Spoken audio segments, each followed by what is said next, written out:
함께 조용한 기도 드리심으로 5월 둘째 주일 오후 예배를 시작하겠습니다.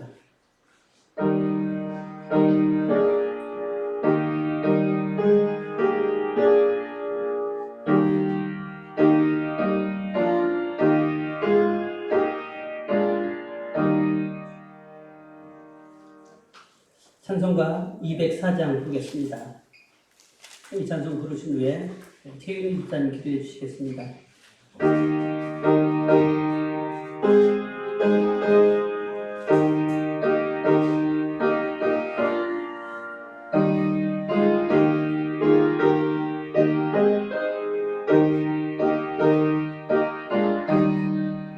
주의 말씀 듣고서 준행하는 자는 반석 위에 거듭고 집을 지은 같아. 비가 오고 물나며 바람 부딪혀도 반석 위에 세운 집 무너지지 않네. 잘 짓고 잘 지세 우리 집 잘 지세. 만세 반석 위에다 우리 집 잘 지세. 주의 말씀 듣고도 행치 않는 자는 모래 위에 걸었고 집을 지은 같아. 비가 오고 물나며 바람 부딪힐 때 모래 위에 세운 집 크게 무너지네. 잘 짓고 잘 지세 우리 집 잘 지세. 만세 반석 위에다 우리 집 잘 지세. 세상 모든 사람들 집을 짓는 자니 반석 위가 아니면 모래 위에 짓네. 우리 구주 오소서 지은 상을 줄게. 세운 공로 따라서 영영상 벌들이 잘 짓고 잘 지세 우리 집 잘 지세. 만세 반석 위에다 우리 집 잘 지세. 아멘. 기도하시겠습니다. 하나님, 이 자리에 불러 함께 예배하게 하시니 참으로 감사합니다. 우리를 그리스도 안에서 한 몸이 되게 하사 함께 교회를 이루며 하나 되게 하신 것 감사합니다. 아멘. 우리의 모든 삶 가운데 함께 하사 우리의 삶의 주관자 되시는 주님을 찬양합니다. 오직 주님의 은혜만으로 우리를 택하사 주님을 믿게 하신 은혜에 감사합니다. 자녀들아 모든 일에 부모에게 순종하라. 이는 주 안에서 기쁘게 하는 것이라. 어린이 주일로 어버이 주일로 함께 축복하며 사랑하게 하신 은혜에 감사합니다. 감사한 것이 차고 넘침에도 감사하고 만족하지 못하며 부족한 것들에 마음을 두고 없는 것에 불안해하며 마음으로 말로 지은 저희의 불평 불만의 죄를 고백하오니 용서하여 주시옵소서. 우리의 언어를 감사로 채우지 못해 세상에 능력 있는 삶을 살아내지 못한 연약한 믿음을 긍휼히 여겨 주시옵소서. 아버지, 바라옵건대 저희 교회 공동체가 믿음 안에서 서로 사랑하며 하나 되기를 기도합니다. 주님의 부르심으로 모인 우리가 서로를 위해 기도하게 하여 주시고 두려운 마음과 연약한 마음을 서로 위로하며 세워지게 하여 주시옵소서. 우리가 세상의 빛이 되게 하여 주시고 맡겨진 사명들을 잘 감당하게 도와주시옵소서. 저희를 통해 믿지 않는 이들이 하나님을 바라보기에 부족함이 없게 늘 도와주시고 아버지에게 주신 능력으로 세상의 빛과 소금의 역할을 감당하게 하여 주시옵소서. 아멘. 아직도 주님을 자유롭게 믿지 못하는 나라들에게 주님의 말씀이 선포되게 하시고 타지에 나가 선교하시는 선교사님들의 생명도 지켜주시옵소서. 복음이 세계 열방에 전파되기를 간절히 소망합니다.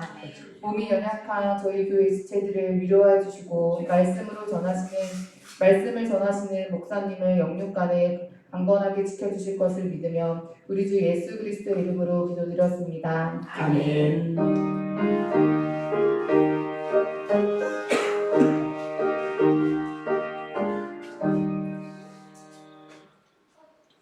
오늘 함께 보실 하나님의 말씀 고린도전서 12장 27절로 30절, 제가 알고 있는 성경 279면에 있습니다.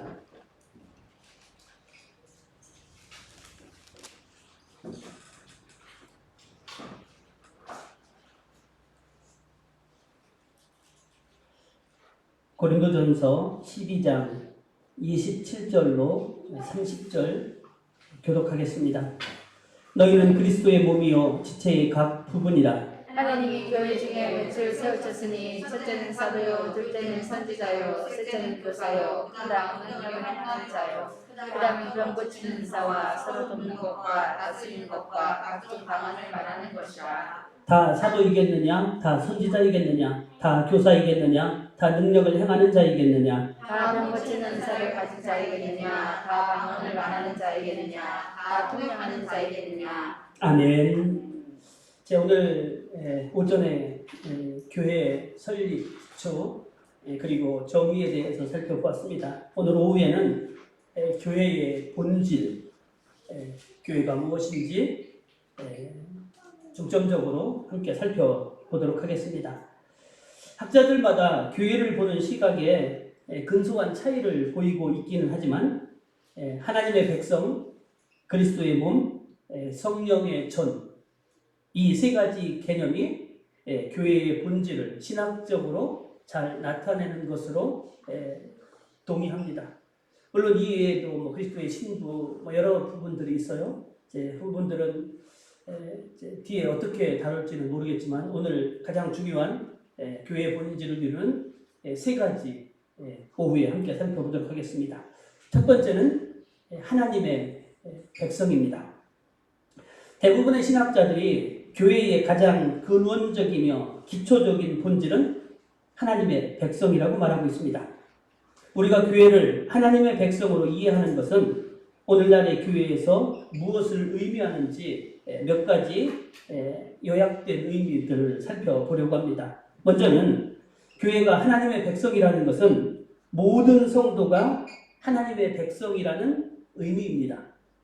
교회가 하나님의 백성이라는 것이 교회가 하나님의 부르심을 받았어요. 거기에서 사람들이 응답했습니다. 이 사람이 믿음으로 주를 그리스도라고 시인한 거죠.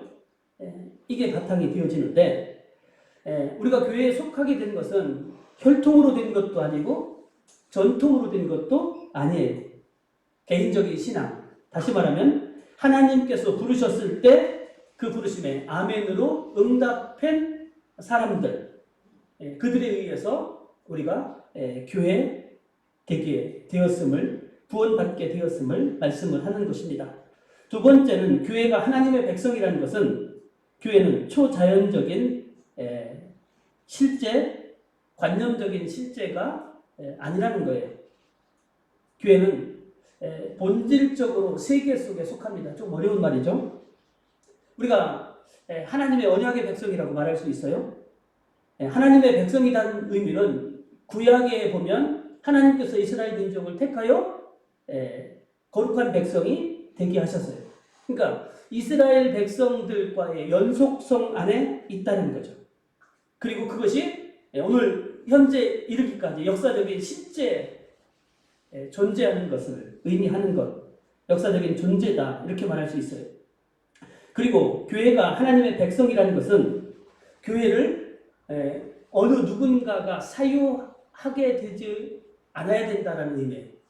아무리 능력 있고 아무리 높은 지위를 가진 사람이라 할지라도 교회는 개인의 것이 될 수 없다는 의미죠.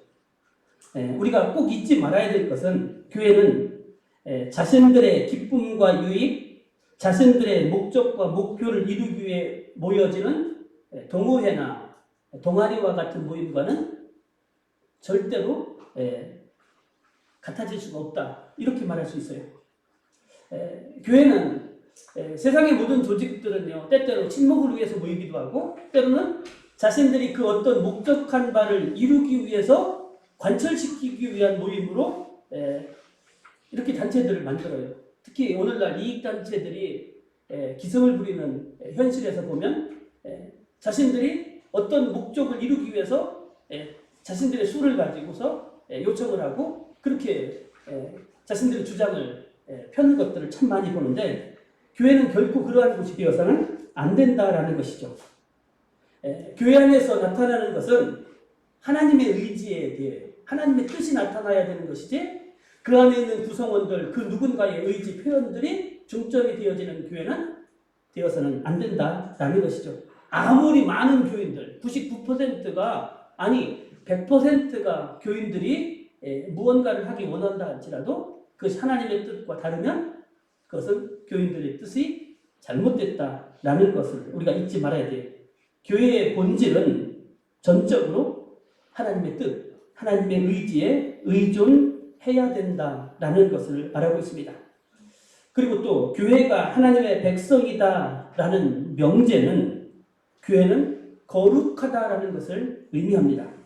하나님의 백성에게 요구되어지는 특징이 있다면 그것은 언제나 거룩함입니다. 하나님으로부터 불림받은 하나님의 백성, 즉 에클리시아는 그래서 거룩한 공동체입니다. 왜냐하면 하나님의 백성으로 부르신 분은 거룩하신 분일 뿐만 아니라 하나님의 백성으로 부르신 하나님은 항상 하나님의 백성이 어떻게 되길 원한다고요? 거룩해지기를 원하시기 때문이에요. 또한 교회가 하나님의 백성이다라는 명제는 교회는 오류에 빠질 수도 있고 제약에도 빠질 수도 있는 존재임을 잊지 말아야 한다는 거예요. 하나님의 백성이 거룩한 사람들이지만 그러나 그 교회 안은 거룩한 사람들만 있는 것이 아니라 죄인들도 있고 또 거룩한 백성들이라 할지라도 죄악과 허물에 빠질 수가 있다라는 사실을 잊지 말아야 돼요. 그래서 세상 사람들은 왜 교회가 그래? 교인들이 왜 그래? 이러면서 교인들의 실수 잘못들을 지적하기도 하지만 그러나 교회는 그런 곳일 수 있어요. 그것들을 회개하고 지워나가야 되는 것이지 언제나 무슨 아무 오류도 없고 잘못도 없는 것이 교회는 아니다라는 거예요. 죄인들도 그 안에 존재합니다. 그 안에 불러서 죄인들을 의롭게 만들어가는 과정이 교회 안에 있어져야 돼요. 그렇기 때문에 교회 안에서는 어떤 일들이 일어나야 되냐면 언제나 자기를 변화시키는 것들, 죄악을 회개하는 것들, 갱신하는 일들이 교회 안에서 이루어져야 한다라는 것을 의미하는 거죠. 그리고 마지막으로 교회가 하나님의 백성이라는 것은 교회는 모든 민족적이고 인종적인 구별을 넘어 서로 보편적인 가족이 되는 것을 의미합니다. 모든 그리스도인은 민족과 국가, 인종과 지역, 성의 구별 없이 한 하나님의 백성입니다. 세계의 모든 교회는 한 하나님의 백성으로서 그렇기 때문에 하나입니다. 따라서 교회는 서로에 대해서 관심과 사랑을 가질 수밖에 없습니다. 중요한 건 교회가 하나님의 백성이다 첫 번째 본질을 이야기했는데 여기에서 꼭 기억해야 될 것은 뭐냐면 교회가 하나님의 백성이라면 교회의 존재 목적은 교회 자체에 있는 것이 아니에요. 교회의 존재 목적은 궁극적으로 온 세계를 향한 하나님의 구원 역사에 있다. 그러니까 교회가 지향해야 될 사명이 뭐냐면 구원의 복음을 날마다 전파하는 것, 이것이 교회의 가장 궁극적인 존재, 목적임을 잊지 말아야 한다는 의미입니다. 두 번째 교회의 본질은 그리스도의 몸입니다. 하나님의 백성으로 이해된 교회는 그리스도의 몸으로 해석하는 것이 중요합니다. 왜냐하면 교회는 하나님의 백성 사상으로부터만 그리스도의 몸으로 이해되어질 수가 있기 때문입니다. 그리스도의 몸이라는 개념은 하나님의 새 백성의 새로운 측면과 독특성을 표현해주는 개념이에요. 즉 구약의 이스라엘 백성들이 한마디로 말하면 하나님의 백성 이렇게 의미로 했다면 신약에서 성도들을 교인들을 우리는 그리스도의 몸으로 표현하고 있는 모습들을 참 많이 봅니다. 교회는 하나님의 백성인 한 해 한해서만 이게 참 중요한데 하나님의 백성이 먼저 되어져야만 그리스도의 몸이 되어질 수 있어요. 그리스도에 의해서 새롭게 구성되어진 하나님의 백성인 동시에 그리스도의 몸이 된다라는 의미입니다. 교회 공동체의 지체들은 일상의 삶 속에서 한 몸의 지체로 살아야 합니다. 왜냐하면 그들은 그리스도 안에서 한 몸을 이루기 때문입니다. 바울은 고린도전서 10장 16, 17절과 고린도전서 12장 13절을 통해 개체교회를 그리스도의 몸으로 명명하고 있습니다. 고린도 교회 공동체는 세례와 성만찬을 통해 그리스도의 몸으로 입증되어지고 실현된 공동체였습니다. 바울은 공동체의 지체들이 서로 하나가 되어 서로 도우며 사는 마음을 가질 것을 촉구하기 위해서 그리스도의 몸이다라고 그렇게 말을 했어요. 그리스도의 몸으로서 교회는 구체적으로 그러면 어떤 일들을 해야 되는지 어떤 의미가 있는지를 좀 살펴보도록 하겠습니다. 먼저 교회는 그리스도와 한 몸이 된다는 것을 의미합니다. 이게 가장 핵심이에요. 그리스도의 몸으로서의 교회 개념은 예수 그리스도가 교회에 현존한다는 사실에서 더욱 확정됩니다. 그리스도의 몸으로서의 교회상이 강조하는 바는 예수 그리스도가 지상에서 인간의 육체 안에서 활동하셨던 것과 같이 인간의 몸을 입고 이 땅에서 예수님께서 활동하셨던 것 같이 지금 현재 교회 예수님이 활동하시는 곳이라는 의미예요. 그러니까 우리는 어느 순간에 그걸 잊어버릴 때 있어요. 잘못 생각합니다.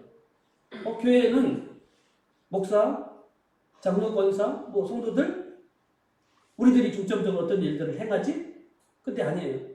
여기서 가장 중요하게 역할을 하시고 행하시는 분은 예수 그리스도시라는 사실을 이게 바로 그리스도의 몸이 가지고 있는 핵심적인 상황이에요.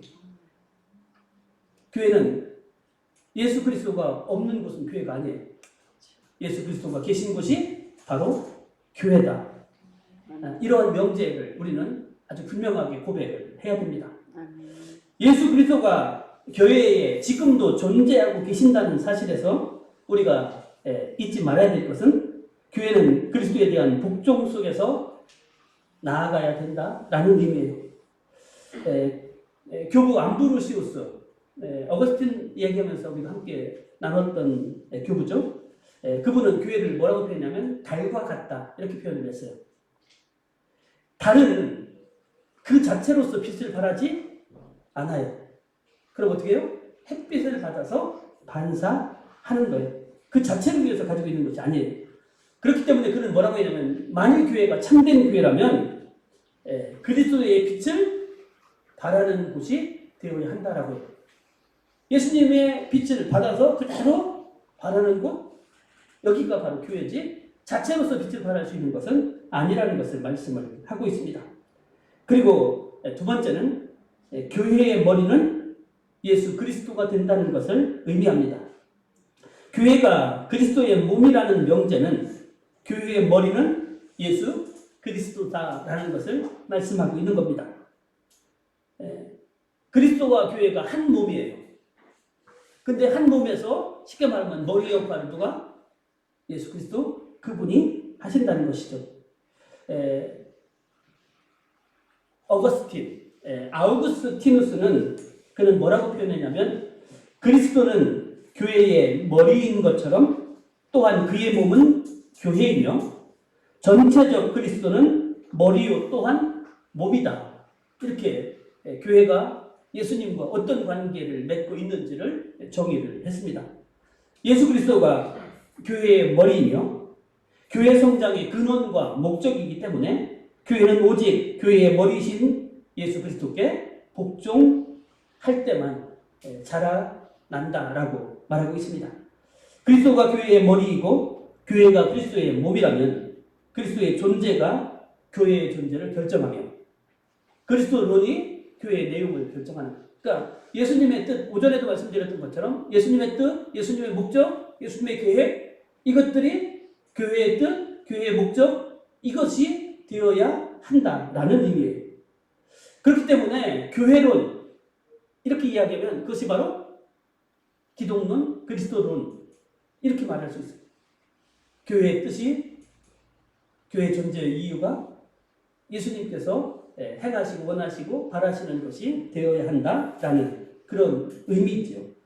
그리고 세 번째는 교회가 그리스도의 몸이라면 교회의 구성원들은 서로 하나가 된다는 것을 의미합니다. 교회가 한 몸이라는 명제는 교회에 속한 모든 지체의 통일성을 의미하는 거예요.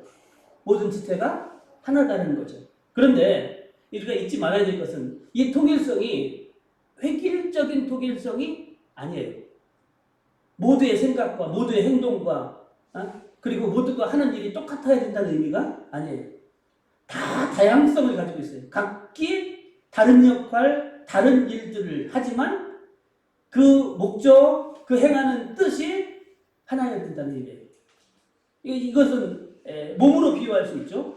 우리의 모든 지체가 다 한 몸이에요. 근데 모든 지체들이 똑같은 일을 하는 것은 아니잖아요. 손은 손의 역할, 발은 발의 역할, 머리는 머리의 역할, 이렇게 하는 것처럼 지체는 다 다양하지만 그러나 결국은 머리가 원하는 그 한 가지 일을 모든 지체가 합쳐서 하는 것과 같은 의미다. 각자가 자기 역할, 자기가 잘할 수 있는 것, 은사로 받은 그것들을 행하면서도 머리의 뜻과 어긋나지 않는 일, 이런 의미에서 하나된 통일성을 이루어야 된다라고 말할 수 있어요. 고린도전서 12장에서 바울이 강조하고 있는 것은 성도 개개인은 다른 모든 성도와 의존 관계에 있다는 것입니다. 비록 몸의 지체가 많으나 한 몸이라는 의미고요. 마치 한 지체가 고통을 받으면 모든 지체가 고통을 받고 한 지체가 영광을 받으면 모든 지체가 함께 즐거워와 같은 그런 의미죠. 결국 각 지체는 홀로 존재하고 홀로 영광받는 것이 아니라 모든 지체들이 필요하다라는 것들을 말하는 것입니다. 이런 의미에서 교회는 서로 헤어져 일주일 동안 지내다가 주일날 잠깐 함께 모여서 예배 드린 다음에 다시 그들과 무관하게 삶의 자리로 돌아가서 자기들 뜻대로 살아가는 그런 존재가 되어서는 안 된다는 것이죠. 교회는 서로의 기쁨과 슬픔, 행복과 불행, 서로의 문제들을 함께 나누는 삶의 공동체가 되어야 하고 형제자매들의 공동체가 되어야 한다는 의미입니다. 그리스도의 몸인 교회는 다양한 사람들의 모임이기 때문에 서로의 관용이 필요합니다. 자기의 뜻과 의지만을 주장하면 하나됨을 이룰 수가 없어요. 모든 교회는 그리스도의 한 몸에 속하기 때문에 에큐메니칼적 교회일 수밖에 없습니다. 교회가 서로 충돌하고 갈등하는 것은 그리스도의 몸에 위배되어지는 것이라는 것을 잊지 말아야 됩니다. 그리고 교회가 그리스도의 몸이라는 의미는 모든 교인과 교회들의 평등을 의미합니다. 교회가 그리스도의 몸이라는 명제는 교회에서 모든 차별이나 계급이 없으며 모든 사람이 평등하다는 의미예요. 그리스도의 몸은 보편적이다, 이렇게 말할 수 있습니다.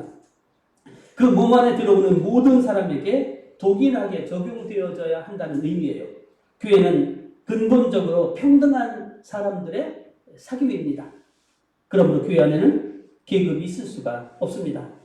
교인들은 은사와 기능에 있어서 차이가 있습니다. 때로는 신앙생활에 경력에도 차이가 있을 수 있고요. 그리고 가지고 있는 능력에도 차이가 있을 수 있고 봉사의 양에도 차이가 있을 수 있어요. 하지만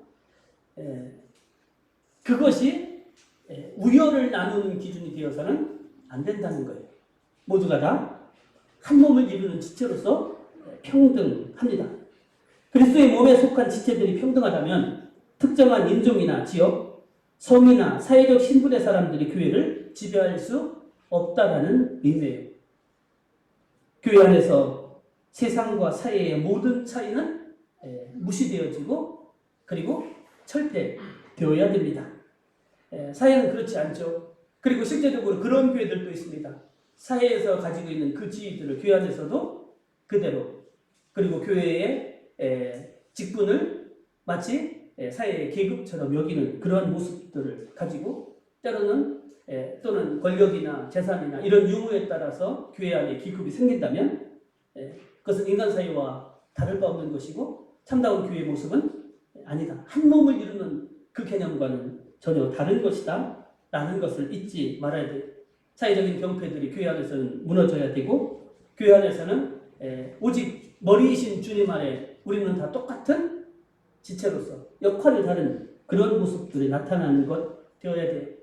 그런데 오늘날 교회 안에서 파벌 싸움이, 분열들이 자신의 의견을 따르는 사람들을 끌어모으고 예수님의 몸을 찢는 이런 일들이 벌어지고 있는 것은 참으로 안타깝고 주님이 결국 기뻐하시는 모습이 아니라는 사실을 잊지 말아야 됩니다. 마지막 세 번째는 성령의 전입니다. 교회의 본질이 성령의 전이다. 이렇게 말할 수 있어요. 하나님의 백성으로 이해된 교회의 본질은 그리스도의 몸으로 이해되고 이것은 다시 성령의 전으로 파악이 되어집니다. 신약 성경을 보시면 여러 교회에서 여러 장면에서 교회를 성령의 전이다 이렇게 묘사해요. 고린도전서 6장 19절에 너희 몸은 너희가 하나님께로부터 받은 바 너희 가운데 계신 성령의 전인 줄을 알지 못하느냐 말씀하고 있어요. 오늘 오전에 살펴보았던 것처럼 에베소서 2장 20절부터 22절에서도 성령의 전으로서의 교회의 내적인 구조를 상세하게 묘사하고 있습니다. 여기서 교회는 지상의 재료로 세워진 것이 아니라, 즉 건물로서의 교회가 아니라 하나님의 영에 의하여 세워지고 채워지고 영에 의해서 생명을 얻게 되고 유지되고 인도해지는 집으로 묘사되어지고 있습니다. 교회의 근원적인 존재 그리고 지속과 성장은 모두가 하나님의 영, 성령에 의해 이루어진다는 사실을 잊지 말아야 됩니다. 다시 말하면 교회는 성령의 역사로 세워진다. 그리고 성령 없이는 교회는 존재할 수가 없다. 이렇게 말할 수 있어요. 이런 의미에서 교회는 성령의 전 또는 성령의 피조물 이렇게 말할 수 있습니다. 교회가 성령의 전이라는 명제는 다음과 같은 의미를 가집니다. 먼저는 교회는 성령의 공동체라는 의미입니다. 교회는 성령에 의해 세워지고 성령에 의해 인도되고 그리고 성령에 의해 유지되어집니다. 따라서 교회는 철두철미하게 성령의 의지와 뜻을 추구하고 따릅니다. 이런 의미에서 교회는 성령 공동체라고 말하는 것입니다. 교회가 성령으로 충만한 사람들로 가득 찬다라는 뜻에서 성령의 전이라고 할 수 있습니다. 만일 교회가 하나님의 영, 예수의 영으로 충만하다면 교회는 철저히 성령의 전이 충만한 성령의 전이 될 수 있습니다. 우리가 성령을 하나님의 영, 그리스도의 영 또는 아들의 영 이렇게 표현을 했죠. 이외에도 그런 것이 참 많았는데 성령께서 하시는 일은 교회를 교회되게 하는 거예요. 즉 교회를 건설하고 형성하고 그리고 교회를 유지한다라는 것이죠. 하나님께서 만들어 놓으신 이 세계 속에서 영으로서 어떤 일들을 하느냐? 교회를 세상의 모임과 다르는 영적인 공동체가 되게 하는 거예요. 이게 바로 세상의 단체 모임과 다른 아주 궁극적인 특징이에요. 그러니까 성령 공동체가 되지 않는 교회는 한마디로 말하면 세상의 다른 모임들과 다를 바가 없다. 이렇게 말할 수 있어요. 그러나 교회가 성령으로 충만하게 되고 그리고 성령 안에서 행하게 된다면 그 공동체는 결국에는 그리스도의 몸을 이룰 수 있고 거룩한 하나님의 백성의 공동체를 이루어갈 수 있다. 이렇게 말할 수 있습니다. 또한 교회가 성령 공동체가 되는 것만이 아니라 자유 공동체가 되어야 합니다. 왜냐하면 성령은 자유케 하시는 영이기 때문입니다. 바울은 고린도후서 3장 17절에서 주의 영이 계신 곳에는 자유함이 있다. 이렇게 말씀합니다. 자유의 근원과 근거는 인간 안에 존재하는 것이 아니라 성령의 역사 안에 존재합니다. 참된 자유는 현 존재에게서 또는 인간이 가지고 있는 권력과 능력에서 인간에게서 주어지는 것이 아니라 인간 안에서 주어지는 것이 아니라 인간 밖에서 주어지는 것. 다시 말하면 하나님 성령만이 우리를 자유케 하실 수 있다라는 것이죠. 초대교회는 이 자유를 그리스도의 복음을 통해서 성령을 통해서 누리게 되었습니다. 바울은 이것을 특별히 그리스도인의 자유라고 말할 수 있는 갈라디아서 5장에서 아주 중점적으로 강조를 하고 있는데 갈라디아서 5장 1절에 보시면 그리스도께서 우리로 자유케 하려고 자유를 주셨으니 이렇게 말씀하셨고 갈라디아서 5장 18절에서는 너희가 자유를 위하여 부르심을 입었다라고 표현하고 있습니다. 여러분 어떤 게 진짜 자유일까요? 세상에서 말하는 세상 사람들의 자유와 적어도 그리스도인의 자유는 좀 다를 거예요. 유명한 교회 학자였던 한스 퀸이라는 분이 있어요. 그분은 진정 자유로운 사람은 세 가지로부터 자유로운 사람이다 라고 말했어요. 자, 뭐가 자유로운 사람일까? 첫 번째는 지혜로부터 자유로운 사람, 두 번째는 율법으로부터 자유로운 사람, 세 번째는 죽음으로부터 자유로운 사람. 누가 이 세 가지에서 자유로울 수 있어요? 그리스도인들만이 가능한 거예요.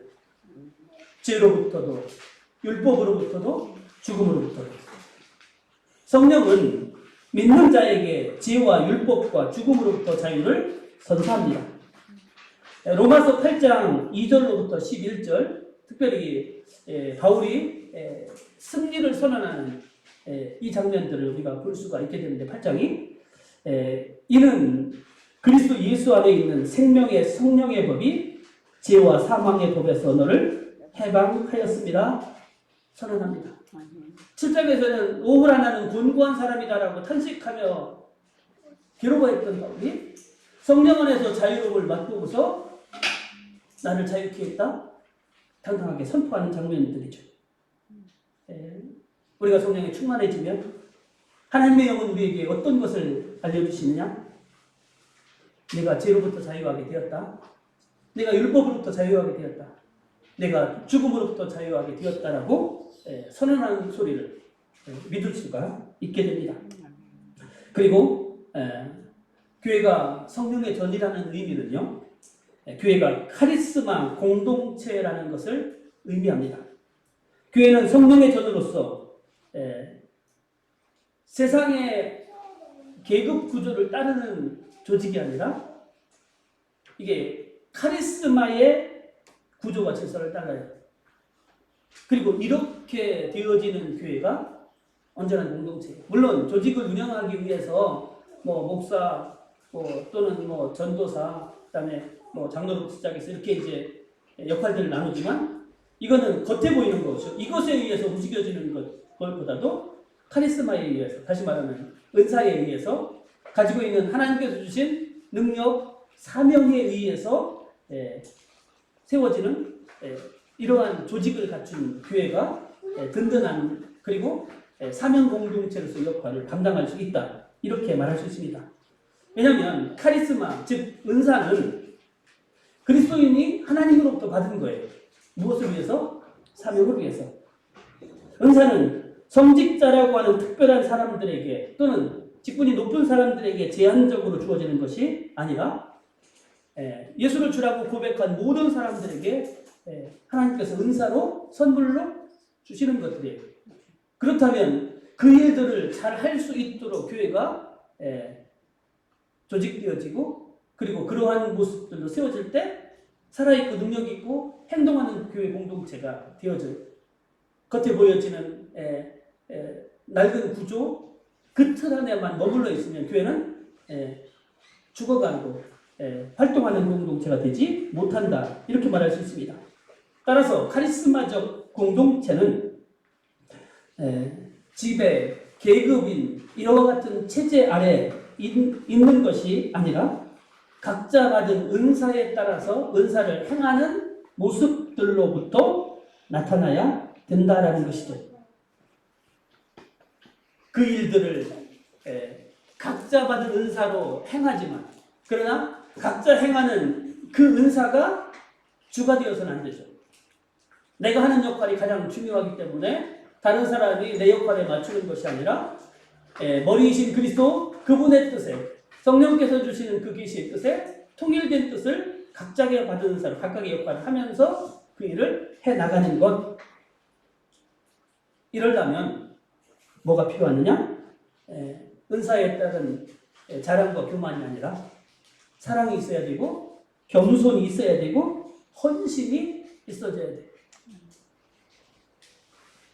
이미 내가 받은 은사, 내가 하는 역할을 자랑한다라는 것은 이미 그 안에 교만이 있는 것이고요.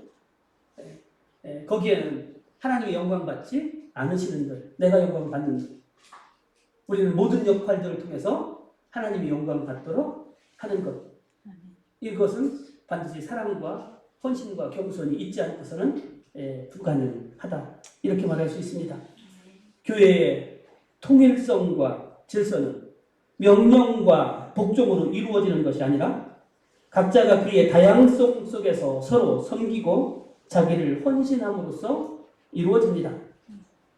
사랑하는 성도 여러분, 우리가 교회의 본질을 제대로 이해하기 위해서는 삼위일체적인 접근 방식을 따라야 합니다.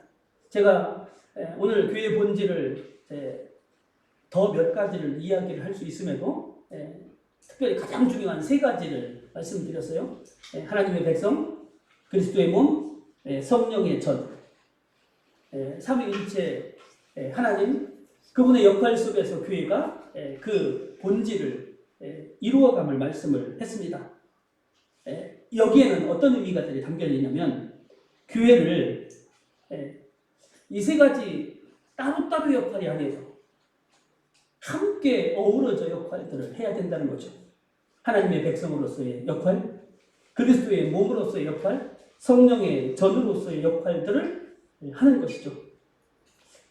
만일 교회가 어떤 교회가요? 하나님의 백성이긴 한데 그리스도의 몸과 성령의 전이 아니라면 그 교회는 참된 교회라고 할 수 없습니다. 또 어떤 교회가 그리스도의 몸이기는 한데 하나님의 백성이나 성령의 전이 아니라면 그 교회도 참된 교회일 수 없습니다. 같은 뜻에서 만약 어떤 교회가 성령의 전이기는 하지만 하나님의 백성과 그리스도의 몸이 아니라면 그 교회는 결코 참된 교회가 될 수 없습니다. 오늘 저와 여러분들이 어떤 교회를 추구하며 어떤 교회를 이루어가야 될까요? 오늘 우리 안에서 교회의 본질, 우리 교회 안에서 이 교회의 본질들이 다 나타나지 않고 어느 한 방향으로 치우친다면 우리는 온전한 교회, 하나님이 기뻐하시는 교회의 모습을 이루어갈 수 없어요. 때때로 우리는 교회 일을 하다 보면 어떤 사역에 있어서는 어느 쪽에 중점을 둘 수 있어요. 그런데 그것이 본질적으로 어느 한쪽으로만 치우쳐야 된다는 의미는 아니에요. 우리가 이제 계속해서 교회 이 부분들을 집중적으로 몇 달을 살펴볼 텐데 다음 주 찬양을 이제 성가대에서 할 거예요. 교회가 전체적인 모든 부분에 있어서 중심을 잡고 어느 한쪽으로 치우치지 않는 그러한 교회들 함께 만들어가기 위해서 우리가 함께 노력할 때 우리의 교회는 하나님이 기뻐하시는 교회가 되어질 수 있고 결국에는 하나님이 기뻐하시는 교회라면 하나님의 뜻이 이루어지고 맡겨진 사명을 감당하는 교회가 되어질 수 있다는 의미죠. 오늘 세 가지 본질의 의미를 다시 한 번만 생각해 보기 원합니다. 하나님의 백성으로서 거룩함을 회복하는 성도, 그리고 복음 증거의 사명을 감당하는 그러한 교회 역할을, 그리고 또 하나는 그리스도의 몸으로서 지체들이 연합해서 머리 대신 주님의 뜻을 따라 행하는 공동체의 역할. 마지막으로 성령의 전으로서 받은 은사를 가지고 섬기고 헌신함으로 사명을 감당하는 영적인 공동체 역할. 바로 그러한 공동체, 그러한 교회가 선한 목자 교회가 되기를. 그리고 그것은 결국 하루아침에 만들어지지 않습니다. 오늘 아까 오전에 살펴본 것처럼 함께 연결하여 어떻게 해요? 만들어져 가는 거예요. 세워져 가는 거예요. 이 만들어져 간다는 것은 연약하고 부족한 부분들을, 다른 지체의 부족한 부분들을 채워주고, 그리고 그들을 영적으로 기도하고 섬기고 이끌어서 함께 세우는 거죠. 어느 한 사람만 특출나게 세워진다고 해서 그 교회가 아름답게 세워지잖아요. 모든 지체들이 함께 조금 늦더라도, 무조건 늦게 간다는 의미는 아니에요. 함께 서로 연합하여 세워가는, 그리하여 교회를 세우신 교회의 본질이 오늘 저와 여러분들의 교회 속에서 나타나며, 그것들을 통해서 하나님께 영광 돌리고 사명 감당하는 복된 교회 함께 만들어 가시는 저와 여러분들 되시기를 주님의 이름으로 축원합니다. 하나님 아버지 감사합니다. 하나님의 거룩한 백성, 이스라엘 백성이었고, 오늘 예수 믿는 사람들, 성도, 거룩한 백성이라고 부르는 것, 바로 우리를 향한, 교회를 향한 하나님의 뜻임을 믿습니다. 거룩한 백성 되게 하시고 사명 감당하는 공동체 되게 하여 주옵소서. 연약한 저희들이 함께 모여 한 몸, 그리스도의 몸을 이루었습니다. 연합하여 머리 대신 주님의 뜻을 따르는 교회 되게 하여 주옵소서. 하나님, 구원해 주신 것만으로도 감사한데 저희들에게 은사 주셨습니다. 하나님을, 교회를 섬기고 세워가기 위해서 주신 것, 하나님, 이것을 우리의 자랑이 아닌 헌신과 섬김과 그리고 겸손함으로 오직 주님의 뜻만 나타나고 주의 마땅하신 사명들만 드러나는 그러한 복된 영적인 공동체로 함께 만들어가는 일에 저희들 헌신함으로써 오늘 우리에게 주신 거룩한 선한 목자 교회가 주의 뜻을 이루어드리는, 주님 다시 오실 때까지 사명 감당하는 복된 교회 되게 하여 주옵소서. 아멘. 예수님의 이름으로 감사하며 기도드리옵나이다. 아멘. 주보 있는 내용들을 통해서 교회 소식을 보시고 함께 헌신하면서 함께 교회 공동체, 복된 가정 공동체 함께 만들고 세워가시는 저와 여러분들 되시기 바랍니다. 다 함께 찬송가 208장 부르시고 축도함으로 예배를 마치겠습니다.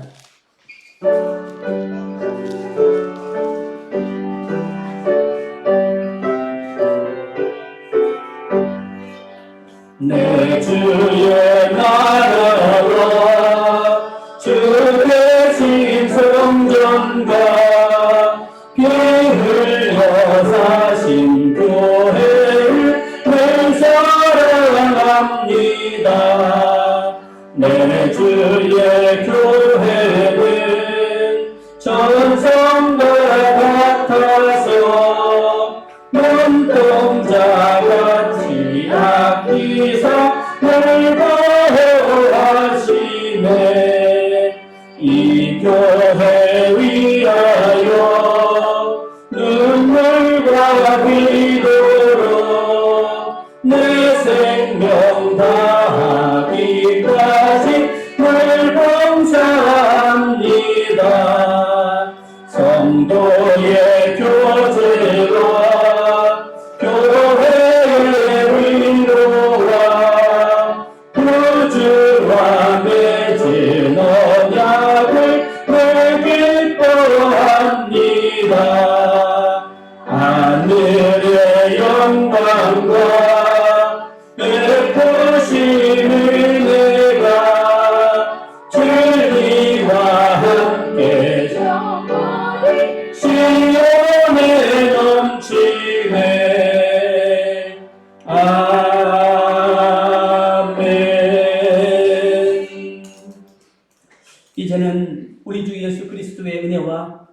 아버지의 무한하신 사랑하심과 성령님의 역사, 교통, 위로하심이 하나님의 거룩한 백성 되는 공동체, 주님의 몸을 하나된 몸을 이루는 공동체, 받은 은사로 헌신하며 섬김으로 주의 뜻을 이루어가는 교회의 본질이 온전히 회복되어지는 공동체 만들어가기 원하는 선한 목자교회 모든 심령들 머리 위에 이제로부터 영원까지 함께 하옵시기를 축원하옵나이다. 아멘.